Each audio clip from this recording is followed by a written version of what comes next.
Hey everybody, welcome back to the Tribe of Nerds. Shane, Lindsey, and I are back for the Traitors premiere recap. With us, we got Eric and Mikhail from Vanquish Season 14. So welcome, guys, to the Tribe of Nerds. Thank you for having us. Yeah, appreciate you.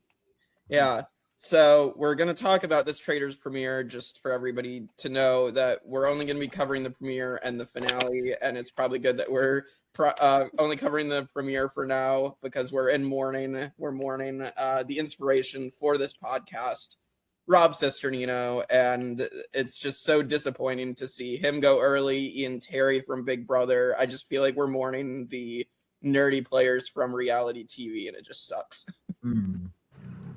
Yeah, and the worst was like the cliffhanger at the end of the last episode. At first, when the Traitors walked up to Eric, I'm like, "You're not getting Eric." No, Yeah, I know. Is the only one, like, he's not like a gamer or anything. He's like sort of the nerdy gamer type. Yeah, I absolutely thought Eric was dead meat, especially like he's giving like the Taken speech of like I really thought he was quoting Taken with Liam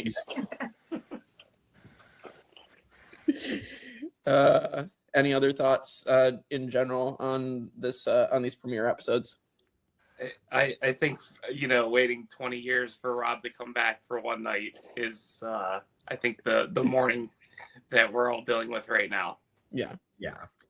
At least we got a good moment with Rob, like the strategic moment where he realized there was murder in plain sight. It didn't help him, obviously, but like that was good to see because I was expecting him to like meta game this whole season, and he like sort of did for his short time. Yeah. I think my favorite part was, the viewers don't know, but Zach from our season of Vanquish, we were watching it with as well, and he was so happy. It was Ian Terry, correct? Yes. From Big Brother. Yeah. He was so excited, and I'm like, wonder what would happen if they ended up getting him first, and then it ended up happening, and he was so mad. And then I remember going into that final, the final killing before where we're at now, and I'm like, what if they just get Rob as well? And he's like, I can't do it. Not two. So it's like, I wish I was there during that final third episode to see his reaction, but I'm sure you guys can make a testimony of he definitely was probably sad out of his mind for it. Yeah, we were all pretty devastated. I just think it's like rough because I definitely feel like it doesn't help that there were no gamers in the turret this season, and I understand switching it up. But I feel like, I'm probably going to criticize the show's format. I feel like this show absolutely favors like the housewives. I feel like they favor them every single season because they cast at least like 6 of them per season. And I realize what we get, like typically 4 or 5 gamers every season. Yeah. But I just feel like I don't care to watch the housewives generally. Phaedra is like the exception because Phaedra was great. Or I was going to say Kate, but Kate was from Below Deck. So I'm trying to think of any. Really, it's Phaedra. I think that I'm thinking of is like the crown jewel of like the housewives. I think it would help their format if they had like 50% of the cast being gamers. So that way it's not this like stigma where it's like, there's only 5 gamers and people are kind of like thinking about the meta gamer. One has to be a traitor and all this stuff. The only issue with that, though, is like they'll exhaust their casting options so quickly because it already seems like they've exhausted like their options. Because if you look at like the first 3 seasons, the gamers they got were like the legends, and here it's not quite that. Like they got some good people, but like it's not Tony, Boston Rob, Sandra, Parvati. Rob Cesternino was a good one though, like really good one. Yeah, it was super exciting. I like Yam Yam and Natalie Anderson. I met Yam Yam a couple years ago at Over the Edge when he went, and he is very cool. But I don't necessarily see him as a legend yet. No. So. Although I also think it was hurt by the fact that it filmed alongside Survivor 50, because I heard Coach was supposed to be on, and he went to 50. Coach would be amazing on this show. Oh man, ideal player. I want to see him and Tyson, two of them together. Oh, Let's go. Yeah, Tyson would be fun as well because I feel like Tyson would just be equally as goofy and just be like making all these sarcastic, witty remarks on like anything that happens. Yeah, I'd love to see both of them on the same season. That'd be good. And then I also think Ethan Zahn would be good because nobody would suspect him to be like devious. And I think he could be a really good traitor. But like he comes off so nice and like unassuming. Yeah, All I'm saying is, I'm thinking about now. Imagine Tyson in that first challenge with the Coffins. yes. Oh, his reaction if he saw a Coffin in his, he would be so upset. Yeah. That'd be good. Well, let's get into. So we've mentioned the first murder of Ian Terry, and I feel like we should mention obviously the Coffin challenge because this is where a lot of drama comes about because we get Michael Rapaport who he gets very angry when Coffin is placed in his grave and just immediately starts calling people out, which is exactly why they cast this man, to cause drama and be train wreck wackadoodle. So what are your guys' thoughts on Michael Rapaport? Yeah, so I've never heard of him before. I've heard now that he has a reputation, but I think I completely agree with you. Like he might be a controversial person, but the casting succeeded because people are talking about him and that's what they wanted. And I enjoyed it because like he made me laugh and I love laughing, especially at these shows. Just like how ridiculous he is. Yeah, absolutely. With me with Rapaport, like two of the things that immediately come to mind are like first, like the 5 gamers, 5 housewives comment that he made. Like his just clear non-acknowledgement of himself. And then telling Rob R that his quiet disposition and good looks are going to be a problem. Like, I mean, that just, I love how he has no self-awareness whatsoever. And those sometimes are some of the best reality people, the ones that just don't understand who they are. So I can't wait to see how big of a train wreck he can be this season. Yeah, absolutely. Lindsey, Mikhail? Go ahead, Mikhail. Okay, I've never, like a lot of these people, I'll be honest with you, I didn't even check the casting before that opening night, so I had no idea who this person was. But are you not entertained? I mean, he's interesting. He's got stuff going for him. They're definitely doing storylines around him, and I think that going forward, I'm very curious on his overall placement is gonna, like, where it's gonna be in the game. Are they gonna get him out because he's a bad faithful? Is that what they're gonna think he is? Is he gonna mastermind the game and think about it later? Like I'm really curious on where he ends up placing and if he's gonna end up being like a target or do the Traitors just keep him in just to cause chaos so then they can lurk in the shadows? Yeah. I like that. I leave him in just to cause chaos. Like Eric made a good point about him immediately making a blunder. Like, oh, there's 5 gamers, there's 5 housewives, but really the only person that calls him out is Tiffany, and she aligns with Rob and Ian, who both go right away. So I don't know if that's really going to affect his game right now. Yeah, well, and I mean, then she aligns with Michael later in the premiere episodes. Yeah. I think I agree with Rob Cesternino where at the round table where he's like it's better to get rid of a bad faithful than keep them around. So I was pretty impressed with that from Rob as well. And then obviously as we'll get to with the murder in plain sight of clocking it but not 100% getting it, unfortunately. So but yeah, and we'll get to the secret traitor at when we get to that moment later. But so Ian goes, I mean, we've already kind of shared our opinions on Ian Terry getting murdered first, but again, really depressing because I definitely, again, feel for the nerdy player. I feel like Ian was absolutely targeted just because he's like the nerdier person, and like people know he beat Dan Giesling, which is again one of the best reality TV players of all time. So yeah, Yeah, I think the fact that he won Big Brother was threatening because there was, I forget who, but someone was like, oh yeah, he won. And you Mhm. could see like the way they said it was not in a good way, where if he still had his same reputation but didn't win, like let's say he got runner up or third place, maybe he's not the first target. Because like the winner target to these non-gamers seems very threatening, it seems. Yeah. Yeah. Any other thoughts? He's almost like the Big Brother version of Rob a little bit. Yeah. Where we haven't seen him on reality TV pretty much since he won.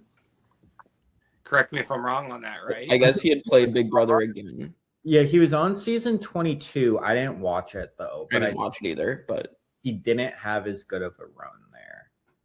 But I think a lot of people try to forget about that season, is what I've heard. that's what I've heard. One of those seasons.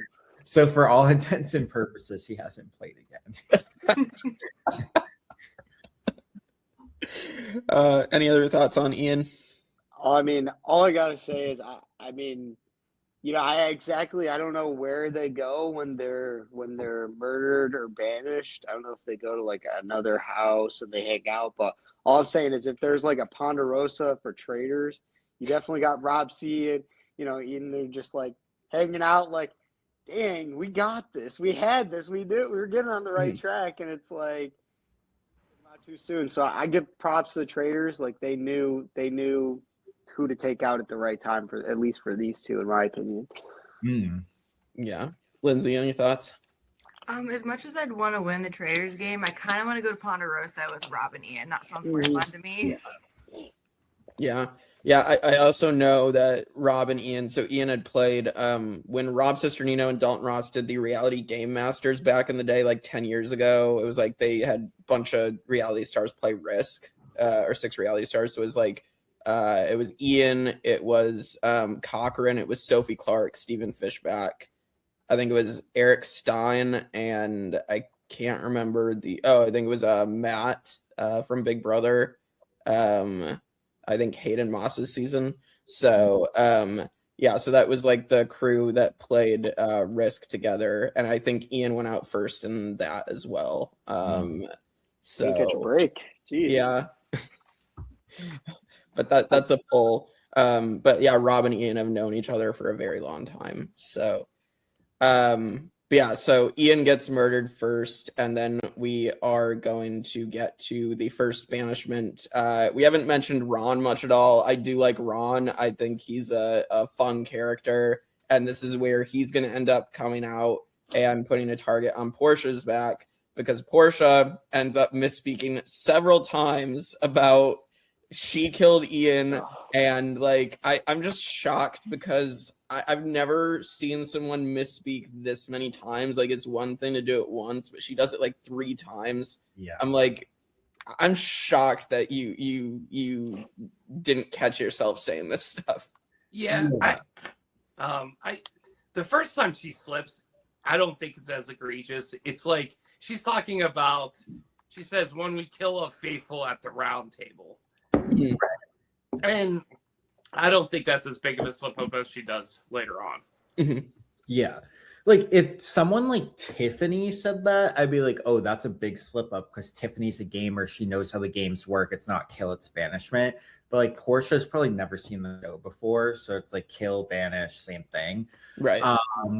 I can also kind of see that it could just be like the anxiety of being in this game, especially for people that aren't gamers. Like even playing online, like there's a lot of paranoia, pressure, all that. So with that in there, like she misspoke and, you know, it's a little less egregious, but the gamers don't see that because they're so used to these environments.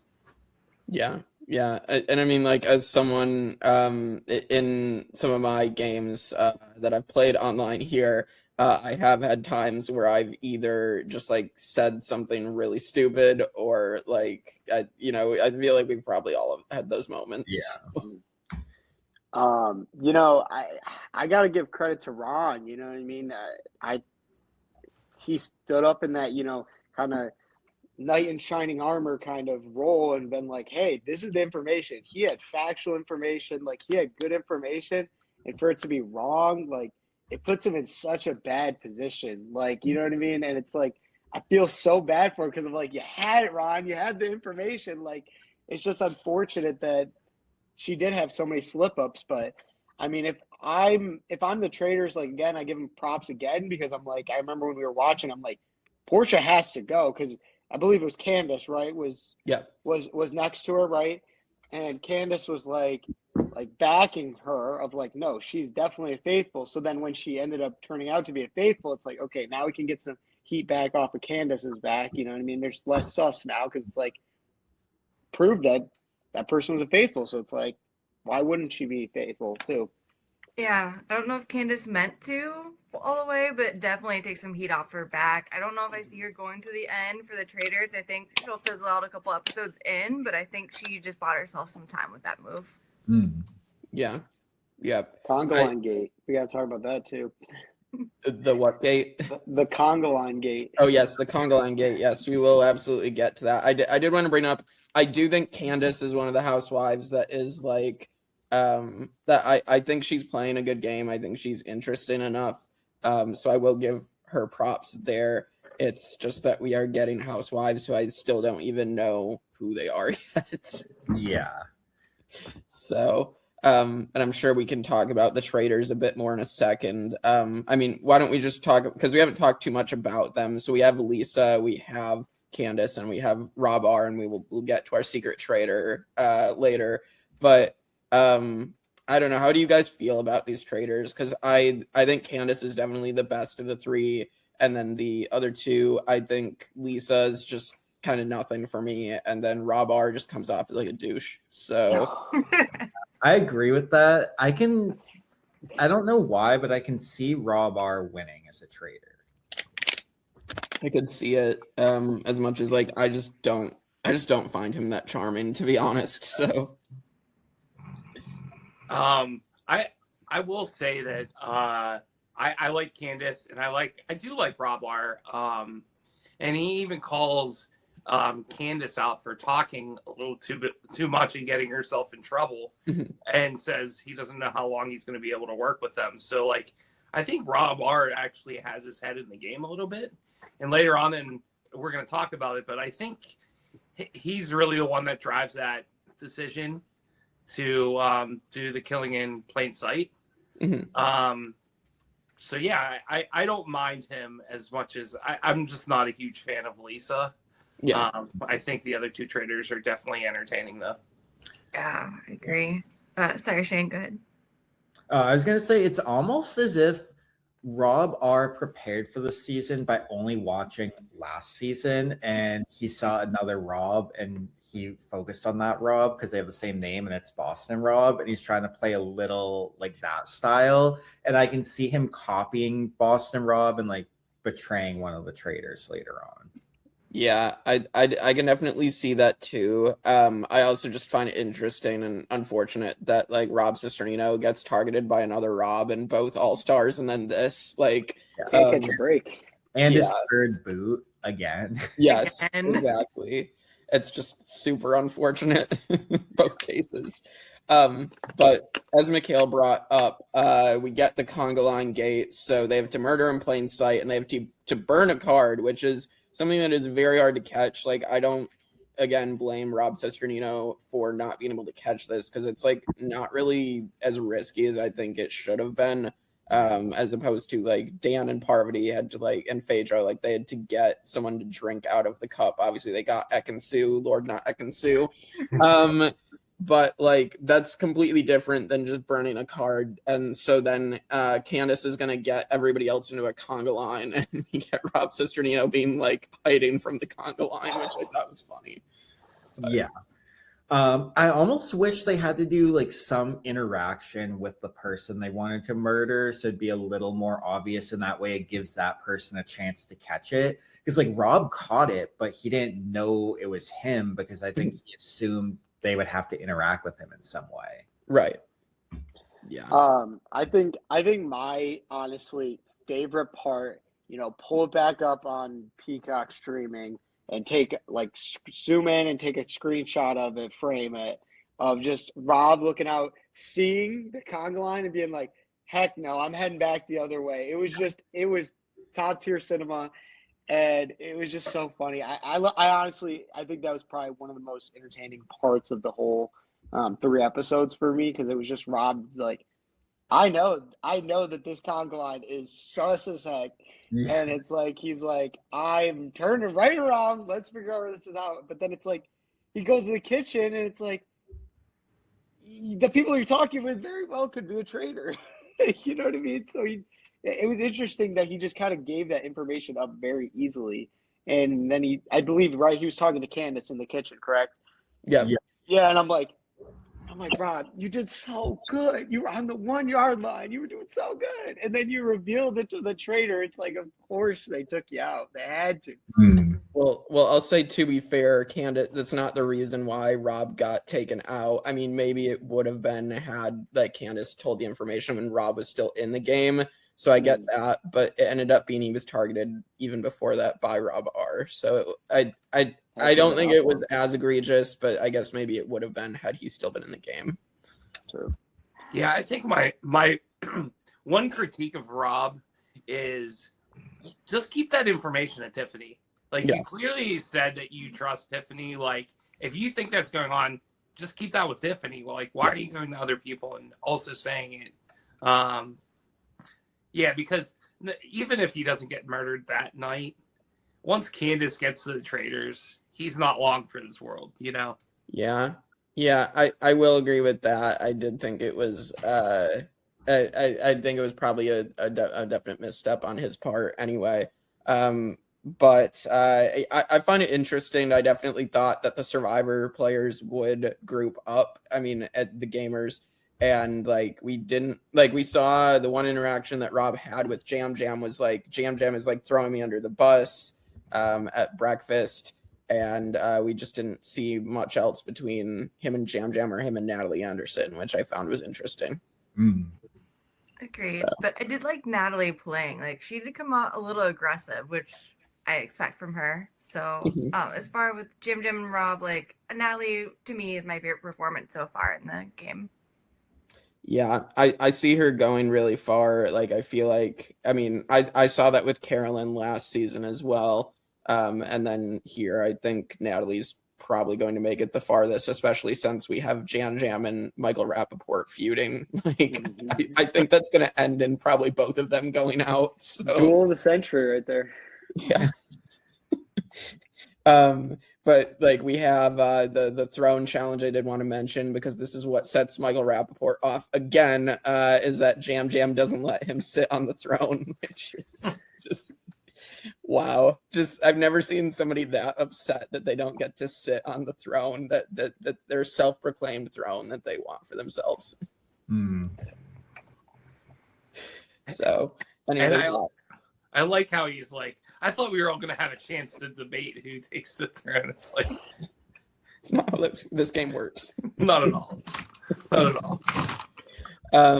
But yeah, so we are then going to get the twist of like someone is going to get murdered right before this challenge. And this is where we are going to get, we haven't talked about much about her at all. I think this is the time to bring up the secret traitor twist. So right before they enter the castle, they are all shown a box with a card in it of whether they are faithful or a traitor. And it ends up being Donna Kelce, Travis Kelce's mom, obviously Taylor Swift, mother-in-law, and just like the Swifties are gonna be in full force after this. And yeah, I found it interesting that they made Donna Kelce the secret traitor. I was definitely not expecting it, and I guess people were picking up on the vibe that she was a traitor from the beginning. So yeah, it was really surprising to me, and I like being surprised, so that was good, because it was like a shock when she was like, "Oh, I'm a traitor." But I wish we knew, because we can't judge her game and like judge the move she's making because we assumed she was a faithful. So they hit a lot, and it seems like it must have been obvious to people because it was a pretty overwhelming vote to get rid of her, and I was a little surprised it was so overwhelming for her and not on Michael at that point. So like I feel like the edit threw us off. But I was convinced it was a gamer that was a secret traitor. Like I thought it was Jam Jam. Mm-hmm. I did too. So Can I ask you guys this? Do you think production made the right decision to make her the secret traitor versus just making her an actual one of the 3 traitors? And the reason I say that is because, yeah, they have the surprise, but if I'm a producer, I want Donna Kelce in there as long as possible, right? Yeah. And so, like, by her being one of the first 3 traitors, she'd actually have the support of the traitors to help deflect things as well. I just feel like it would have been better to make her a real traitor instead of the secret traitor. I agree. I'd flip her with one of the housewives. If you have to make someone a secret traitor, make it Lisa or Candace, and let Donna be part of the main traitors. I'd like switch somebody out. Switch her with Lisa. Like I don't think what Lisa's doing anything that's noteworthy. So I think that stuck with Lisa. Sorry, go ahead, Mikhail. Honestly, I think that to me the most interesting part about it was that, you know, Donna was getting sussed a little bit, and I was like, there's no way it's Donna, you know, and everyone's like, we love Donna, you know what I mean? And so, like, to me, it was like very shocking. I was like, oh, like, because I remember we were thinking, like, I remember before Rob got murdered, we're like, you know, is it Rob? Is it Natalie Anderson? You know, and I remember we were trying to look at, like, you know, the writing, like, oh, can we correlate to the right? And I'm like, oh, it kind of looks like this person. But I think it was really shocking that it was Donna. And honestly, like, now people might hate this opinion, but I do think that it was good that Donna did go home, just for the straight up fact that now it gives the 3 traitors in the game nothing to worry about in the sense of, what is this secret traitor going to do? Like, yeah. You know what I mean? So I think it just opens the traitors game up. And I think, honestly, it's going to get even more entertaining because now they don't have that, oh crap, we need to be careful about what we do. And we have to do this to get to this, you know. Now it's just us 3 where we were at in the beginning, nothing to worry about. Let's go and win it, you know? Yeah, I just was annoyed because I feel like Donna Kelce made some really bad decisions to shortlist people. Like, she's targeting quiet people and then, like, targeting the gamers, and, like, but Rob Cesternino is, like, completely, like, honestly defending her at one point. And she shortlists him. Like, it just made no sense why she chose to shortlist him after that. So yeah, I think I agree. It would have been better to put her with the other traitors. And I think they should have made the secret traitors someone that could, like, handle themselves strategically. And Donna was just so out of her element because she's never done anything like this and hasn't really done TV before. So I mean, I think they should have put either a gamer or one of the other players that maybe they thought would be able to be good strategically. Like, even like if they weren't going to do a gamer, like Rob R could have been the secret traitor because at least seems to have a mind for the game. And like, I just think it was a bad role for Donna. Yeah, I agree completely. All right, then really the last thing that happens is that we get the twist of they get the people in the cages that get tied to the trees, and the face-to-face murder. We've seen face-to-face murders in the last couple seasons, like when they were in the robes in the church last season. And so this is where we definitely thought Eric was going to be the 3rd nerd in a row to get taken out. But I guess we'll see. I mean, any predictions for who is going to get taken out by this face-to-face murder? They almost took you out, buddy. Eric, they almost took you out. Yeah. Yeah, sorry, my dogs were barking, so I wanted to get myself for a second. I like when they get to murder people face to face. And are we gonna see who it actually is? Do you think it's gonna be Eric? You know? Yeah, I don't know. I could see it being Eric based on what these traitors have done so far, their perceptions of who they are taking out. I could see Ron as well, which would also be unfortunate because I think Ron's a great character. I don't want him to go either, but I could see it. Yeah, I hope it's not Eric because I like him. He's Yeah. one of my favorites left, which I realize now I definitely have a bias for the Asian players because even on Survivor, they're always my favorites. But I did my research and I looked up and I have another connection that I like Eric for because he apparently graduated Boston College in 2011 and I started as a freshman in 2011. So I just missed a Hey, month, but I have that. That's crazy. that's a what if episode. I had never heard of him before. I will say this, for as much as we're like a little down about the Traitors, they are making the right decisions. Like they are getting rid of the players. If you are Traitors, these are the players you want to get rid of. Like if I'm a Traitor, I want to get rid of Rob. 100%. I want to get rid of Ian. Like Yeah. And and definitely keeping the certain ones. yeah, as much as we don't want to see those players, like they are making the right decisions as Traitors. Very well said. Yeah, I unfortunately do agree. Like they are taking out the people that are more likely to catch them. So I just think I have an issue as well with how Traitors edits. Like your cast is supposed to be the stars. Like we love Alan Cumming. I think Alan's a great host. But the cast is also the main draw, the stars of the show. And I feel like they don't edit half their cast well enough. Like, why should we care about half these housewives or half these people that we don't even really know as well? Especially like some of them are like people that other people do watch on their shows, and we're just not seeing any of them for those of us that don't know these people.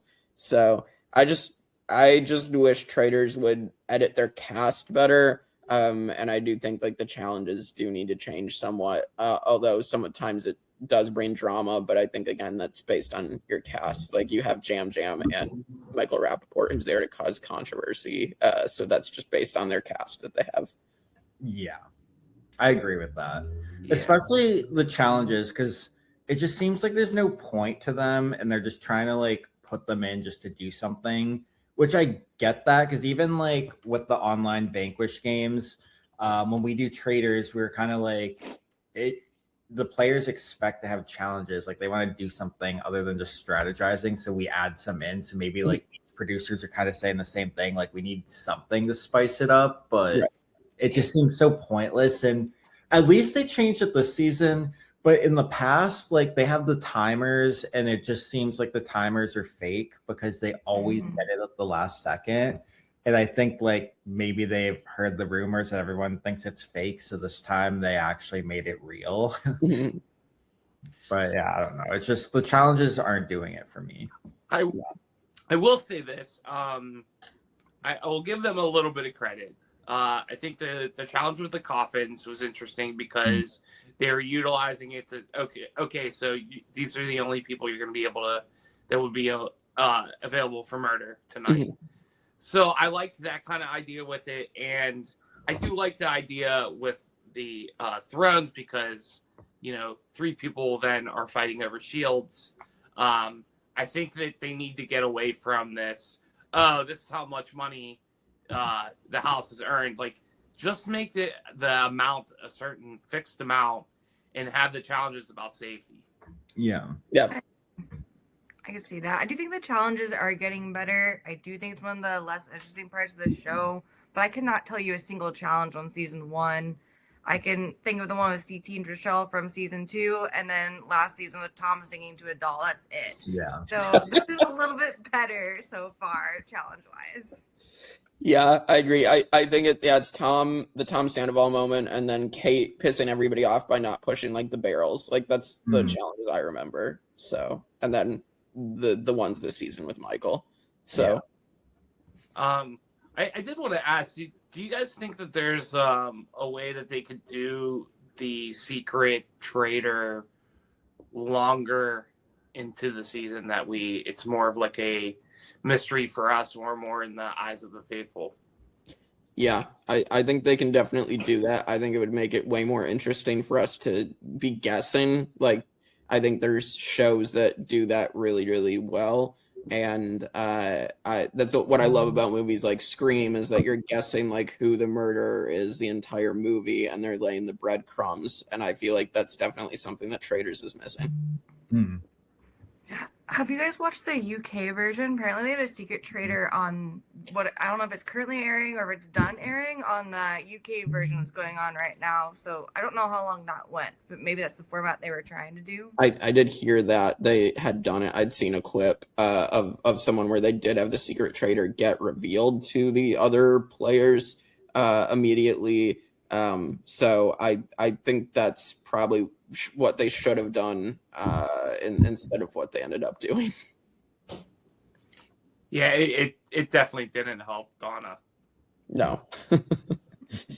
Because if you have Rob and you have Candace and you have Lisa, you know, Candace and Lisa are going to be able to kind of maybe direct narrative and conversation when things start coming towards Donna to deflect the heat that she would have gotten. And by them not knowing either, you don't get the protection of the other traitors. Yeah, absolutely. All right, so to close this out, I mean, any predictions for who is going to end up winning? Are these traitors going to stick together to the end and run this game? Or what is going to happen? Because we will have a finale recap at the end of the season. But what do you guys think is going to happen? I think Rob R is going to win as a traitor. Whether he wins alone or not, I don't know. But I think the traitors are going to win because we've seen the faithful win the past few seasons, and especially last season, just like the most random, boring people. So hopefully the traitors pull it out. I don't see them all making it. Like they're definitely going to catch some of these people, and hopefully a gamer gets in there. Like I would love to see Tiffany in the turret. Mm-hmm. That would be amazing. I also see Rob R winning. I think Candace is going to do pretty fun and do well as a traitor, but I think they're going to catch her.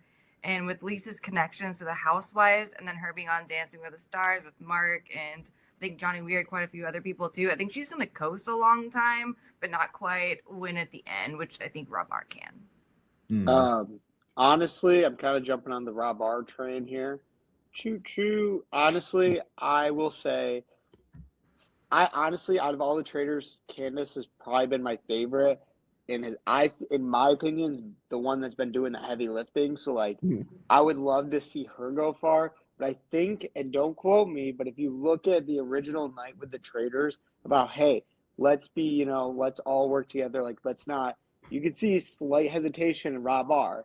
So I don't think it'd be crazy down the pipeline if you seen Rob R throwing one of the other traitors under the bus. I think it's very likely to happen, and I feel like Rob R is kind of that middle ground where it's like he's been up for getting murdered like on that short list like twice now. So it's like I think he's trying to blend in the background of going like, oh, why would I be a traitor? Do you think I could do the traitor role? I can't do that, you know. So I think later in the game, I think it could end up being traitor versus traitor, Candace versus Rob R. And in my opinion, I would love it if Candace can go because she's doing that heavy work. But you know how these games go; it doesn't always work out the way it should. So, yeah.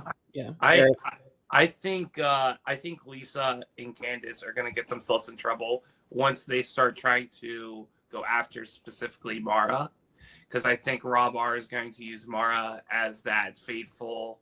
You know how every traitor kind of has a faithful that is like, and she's already said in quite a few confessionals that she doesn't believe Rob R is a traitor. Mm-hmm. So I can imagine a deep run from her as well. I could see her at the very end with Rob R and Lisa and Candace trying to get her out, and as a result, getting themselves voted out. So, yeah. I think it's gonna be. I can see Candace making it, but I can also see her, probably saying too much. So I could see Rob R making it through as much as like I don't like the vibe he's giving off on the show, but I mean I think he's doing some things right for sure. So All right, well, that is it for our Traitors premiere recap. So subscribe, like, share, comment, and yeah, tune in for our finale recap later in the season. We will see you all next time for more on the Tribe of Nerds.